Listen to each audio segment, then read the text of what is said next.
Ex-wife's wedding destroyed by her BORING. Hello everyone. Dear listeners, please share your thoughts in the comments section below. And don't forget to like, share, and subscribe. Now let's begin the video. Using a throwaway for obvious reasons, with certain specifics modified to preserve anonymity. She left me a plain note on a post-it and a plate of reheated lasagna. That was it. No shouting matches, no tears, just her handwriting. Someday you'll meet someone who matches your rhythm. Next to it, she left an aluminum-foiled casserole dish from the night before. That was 4 years ago. Now I'm holding a handcrafted wedding invitation with gold foil embossed lettering. Carter and Malden request the honor of your presence. My name on the RSVP line, like she's inviting me to a book club instead of the big reveal of her new life. Instead of a grand ceremony, she wants me to see her in white again, sitting quietly in the back pew and marveling at what she's traded up for. What she doesn't realize is that the stage isn't hers anymore. I filled out the reply card, checked, gladly attending, and left the +1 box blank, no distraction needed. Always thought silence was a sign of weakness. She believed that leaving without slamming the door made me dull. But silence, I've learned, carries gravity. It pulls people in, making them think they need to fill the void. She's about to find that out firsthand. I booked a flight under my middle name, rented a car a couple of towns over, and even bought new shoes, though I swear I won't break them in before the wedding day. She set the stage, and I'll let her take the spotlight. And maybe, before we go any further, a small favor. If you've made it this far, almost everyone watching this channel hasn't clicked that subscribe button yet. We're building something raw and real here, sharp enough to cut, and your single click could finally help us hit 10,000 subscribers. It's not just a number, it's what keeps us pushing to tell better stories and go deeper. Thanks a lot. Back to.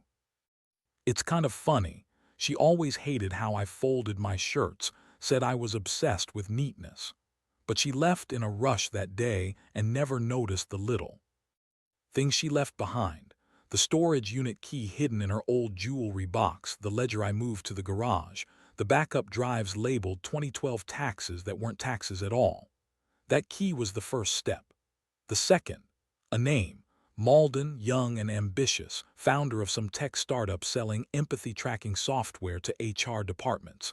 And charming, so charming that your mom might flirt with him and your best friend would raise an eyebrow. They got engaged within 18 months, and she posted one of those typical captions. Took a leap, fell into something real. I printed and framed it, not out of heartbreak but precision. I don't hold grudges, I catalog them.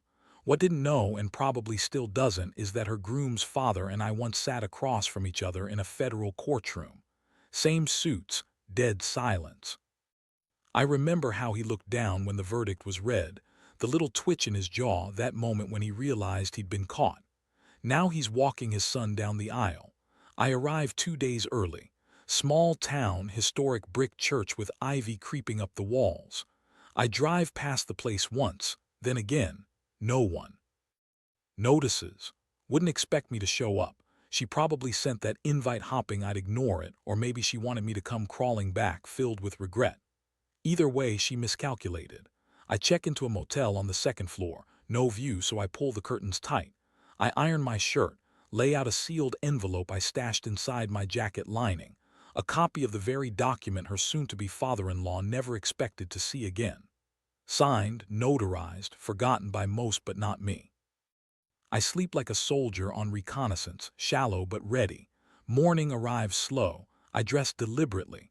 No tie, just crisp cuffs, a pocket square matching the exact shade of her wedding invitations. Call it performative closure beige. I drive and park 3 blocks away, then walk the rest of the way. A storm rolls in. They say revenge is best served cold, but they're wrong. Revenge. It's best served silent, like a man you thought was history, just sitting in the audience, watching your delusions unfold, knowing the final curtain belongs to him. Didn't cry when she left. She smiled, that smug, satisfied little smile she used after winning arguments she never fully understood. She was in the doorway, wearing a silk blouse I'd never seen before, holding a Louis suitcase that still had a gift tag attached. Her hair curled, lips done up, not for me. "You're too safe, Thomas," she said like she was diagnosing a mild allergy. "I want passion, not spreadsheets." I remember staring at her 4-inch heels, the ones she said hurt her arches, yet I guess excitement makes women bulletproof. She didn't slam the door, she just clicked it shut like she was heading out for a spa weekend. No affairs, no yelling, no screaming. You never get that with a 17-year marriage. She moved in with before the coffee cooled. Was a startup guy in his mid-30s, charismatic with all teeth and charm. I saw a video of him at some tech conference once, gesturing wildly like a magician selling the impossible to desperate believers. He joked about old-school management styles and got a standing ovation. Must have been in the audience or maybe already in his hotel room. It's hard to tell. I didn't fight back. I didn't call or post cryptic quotes. I just deleted her number, lit a fire under my calendar, and made a quiet new to-do list, because here's the thing never understood. I don't make scenes, I build systems. She thought she erased me, but she only archived me. Now she's walking down a marble aisle in an overpriced dress, on the arm of a man who once spent 3 months trying to sue the federal government into silence. A man whose name still lingers in sealed court transcripts. A man who, in 2001, almost lost everything due to a who refused to be bought me. Doesn't know that. Why would he? Men like that don't read history, they rewrite it, funded by their dad's money and PR spins. But his father, he remembers. We shared more than a courtroom. We shared a moment when he realized I wasn't a cog in someone's machine. I was the machine. Now he'll watch his son say "I do" in front of the man who nearly dismantled his empire. Fate's cruel like that. The wedding venue, it's ridiculously grand. A restored cathedral in a tiny town, too small to justify marble lions outside. Loves theatrics. I bet the guest list includes her Pilates friends, the ones who told her she was glowing during the separation. Some crypto bros, maybe her sister who once drunkenly called me the best thing that ever happened to God. She's boring. I was boring too until I pulled the pin. I arrive early like I always do. Efficiency is patience in disguise. I sit in the second to last pew, perfect vantage point. The stained glass bathes the chapel in warm amber light fitting for a bride. Probably thinks it flatters her skin. Guests arrive like a burst of confetti, laughter, handshakes, perfume, ego. Spontaneous chaos curated to appear natural. Then the doors swing open. She walks in like the star of her own play, head high, smile calculated. Her dress is sculpted to look effortless, classic, just enough rebellion with exposed back and sculpted sleeves. She's not walking toward, she's walking to victory, her "I told you so" in human form. I watch her smile, confident and slow, as she glides down the aisle. A flower girl in glittered obedience pulls her veil. She catches my gaze, turns sharply, and seems to ignore me completely, though she wouldn't recognize me now. She doesn't need to. But standing at the front, Father Charles Malden sees me. His face blanches, a ghost of shock passing across it unnoticed by anyone else. The moment shatters. Looks like he thinks his life is a screenplay. Handsome, tuxedoed, confident, greeting guests, joking like he's earned this moment. But he's too comfortable trying to look unaffected. I arrived early, 37 minutes ahead, just to be part of the scene. I sit quietly, almost forgettable, as the church fills with whispers and the organ begins to play. Guests, dressed to impress, abandon themselves in noise and glamour. Crowd. Old colleagues or their whispered echoes, pointed fingers, or maybe just their hair. Bridesmaids strut as if auditioning for a show. And then she appears. Her gown, modern arrogance wrapped in white, smug about its own beauty.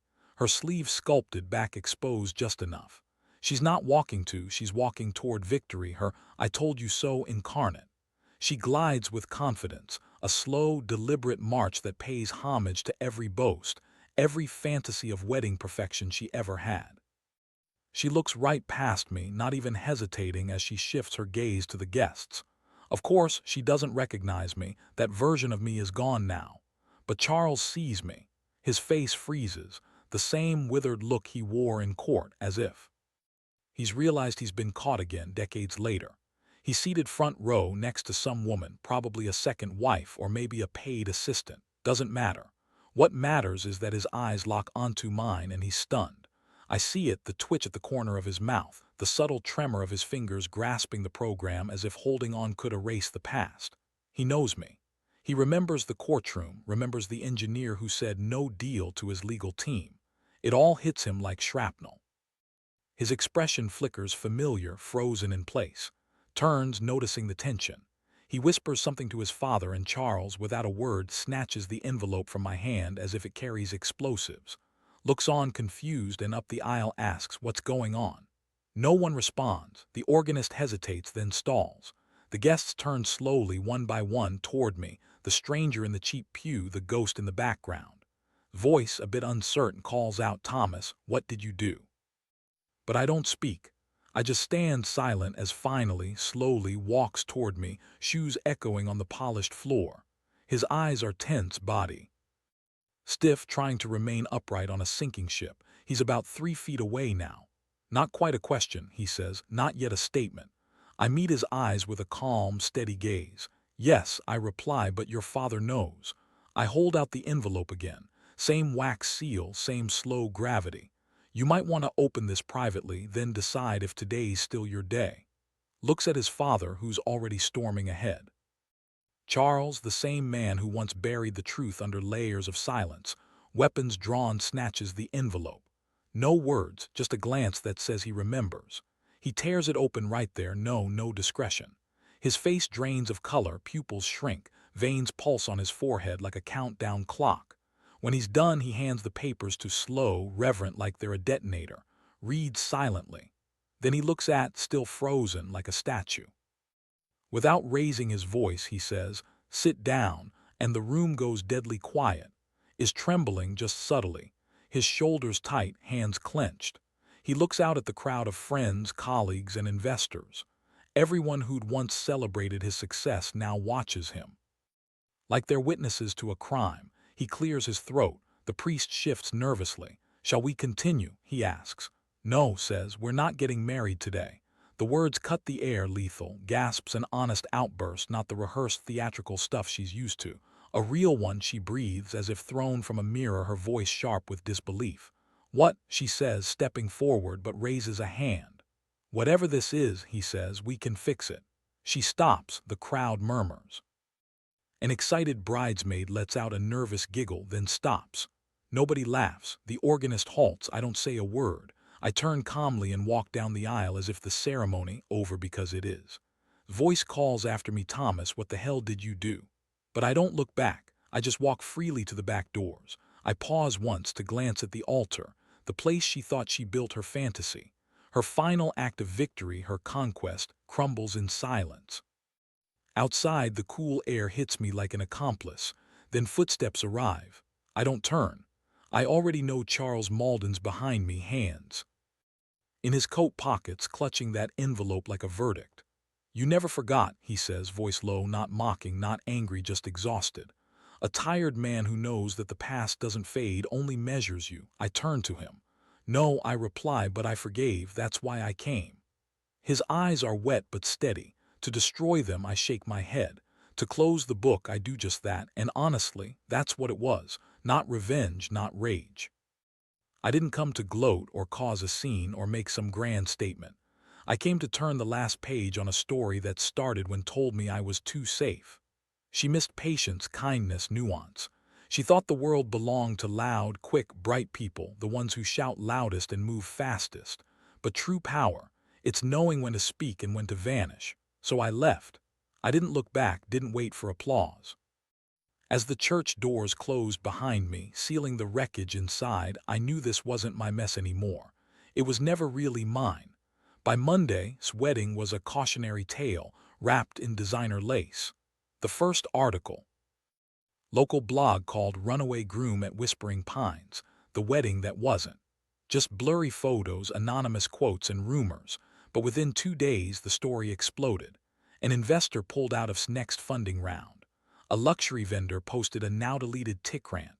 Some people think they can order $24, $0 worth of floral chandeliers and just vanish. That post went viral, pulling 500,000 views before breakfast. Instagram, once a well-curated gallery of brunch and rituals, went dark. She spent the last year building an image upgraded, she called it. Now people commented, "You got downgraded, sweetheart." Disappeared from public view. Rumors spread quietly that he'd fired his father as financial advisor. The family's trust, once the backbone of Malden Metrics, was being reviewed. Charles's name vanished from press releases. Had quit her job 6 months earlier, claiming she was retired, even though she was 41 and still drowning in student debt. She never mentioned to that she drained a joint account on glasses and imported stone bathtubs. She moved out of her apartment before the wedding, letting her lease expire and claiming she had no backup plan. But the venue refused the refund. They sued for breach of contract, non-payment damages, and despite being the bride wasn't on the contract, neither was answering her calls. She spun it, "It's mutual, we're better as friends." The timing just wasn't right. But the city's social scene has a memory like a shark. It moves forward but never forgets what it's already bitten. By Friday, she finally cracked. One message: "What did I ever do to deserve this?" No emojis, no punctuation, just that line. I stared at it, furious. The audacity to pretend she didn't know that leaving me for someone shinier, flaunting it as a trophy, wasn't enough. That the quiet life, the routines, the daily spreadsheets, they weren't enough. That inviting me to her wedding, not as closure but as the audience to her level up, was the real slap. Of course she knew. I didn't reply. I didn't have to. Silence had started this, and silence would end it. It was raining the last time I saw her. Not the kind that storms through with thunder and lightning, but a gentle drizzle that makes people quieter, more cautious. A day when apologies are easier, even if they're decades late. I was at the library. Tuesdays were quiet, old hardwood floors, overpriced espresso, pages turning softly. No one asked questions, just me and my thoughts, until she appeared. Thomas, her voice was small, nothing like the I remembered, not the woman who once leaned over a balcony at an engagement party and whispered that I wasn't built for greatness. This version wore flats and a raincoat, probably never expecting to be seen. She sat down before I invited her without a word. I simply closed my book and looked up. Her eyes were glassy, not from the rain. "I really loved you once," she said softly, fingers clutching her purse as if holding onto a lifeline. I sipped my cold coffee. "You loved the version of me you didn't understand," I replied. She blinked. "What does that mean?" she asked. "Means you fell in love with a mirror, and when I didn't reflect what you wanted, you smashed it," I said. She said nothing. She looked tired, the kind of tired that no serum, no spin class can fix. The tired that comes from betting everything on a facade and losing. "I wasn't trying to hurt you back then," she whispered. "I know," I said. She looked down, trying to smile, but it twisted into something warped. "I thought if I built the perfect life, it would prove something to you, to everyone." "It did," I replied, "just not what you think." I left my half-finished coffee on the table. She didn't stop me, didn't plead. She just watched as I turned to the door.